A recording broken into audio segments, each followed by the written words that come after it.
এত easy recipe যে গল্প করতে করতেই রান্না একদম তৈরি হয়ে গেল। শুধু সবজিগুলোকে কেটে নিলেই রান্না একদম তৈরি হয়ে যাবে। কড়াইতে দিয়ে দিয়েছি সাদা তেল, আর এখানে নিয়ে নিয়েছি দুটো ডিম। ডিমগুলোকে ফেটিয়ে নিয়ে তারপরে এটাকে খুব ভালো করে ঝুড়ো ঝুড়ো করে ভাজা করে নেব। নিরামিষ দিনে বানালে ডিমটাকে বাদ দিয়ে দেবেন, ডিমের বদলে পনিরেরও ব্যবহার করতে পারেন। দেখুন, ডিমটা লবণ আর গোলমরিচ দিয়ে ফেটিয়ে নিয়েছি, দিয়ে কড়াইতে দিয়ে ঝুড়ো করে ভেজে নিলাম। ঝুড়ো করে ভেজে নেওয়া ডিমটাকে অন্য বাটিতে তুলে নিচ্ছি। একই কড়াইয়ের মধ্যে আবার দিয়ে দিলাম 2 চামচ সাদা তেল। এবারে দিয়ে দিলাম রসুন কুচি আর আদা কুচি। একটু নাড়াচাড়া করে নেব। গ্যাসের ফ্লেমটাকে এই সময় মিডিয়ামে রেখেছি। দিয়ে দিলাম পেঁয়াজ কুচি আর বেশ কিছু ভেজিটেবলস।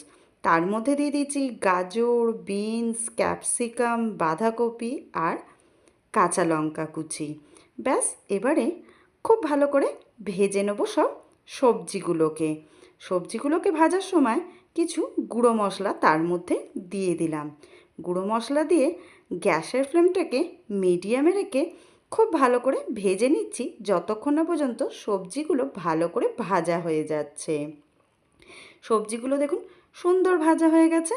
এবারে মিডিলে দিয়ে দিলাম টমেটো কেচাপ, সয়া সস আর দিয়ে দিচ্ছি হোয়াইট ভিনিগার। ব্যাস, এই সসগুলোকেও খুব ভালো করে সবজির সাথে 1 মিনিট নাড়াচাড়া করে নিলাম। এবারে দেখুন, তৈরি করে রেখেছিলাম ভাত, সেটাকেও সবজির মধ্যে অ্যাড করে দিলাম। গ্যাসের ফ্লেমটাকে মিডিয়ামে রেখে খুব ভালো করে সবজির সাথে মিশিয়ে নিয়েছি। সবশেষে দিয়ে দিলাম পরিমাণ মতন লবণ, গোলমরিচের গুঁড়ো আর যে ডিমটাকে ভেজে রেখেছিলাম সেইটাকেও অ্যাড করলাম, আর বেশ পরিমাণে অনেকটাই স্প্রিং অনিয়ন। এই সময় গ্যাসের ফ্লেমটাকে কিন্তু হাইতে দিয়ে দিয়েছি। 2 মিনিট হাই ফ্লেমে ভালো করে নাড়াচাড়া করে নিন। আজকের কি বানালাম বলুন তো? সিঙ্গাপুরি এগ ফ্রাইড রাইস।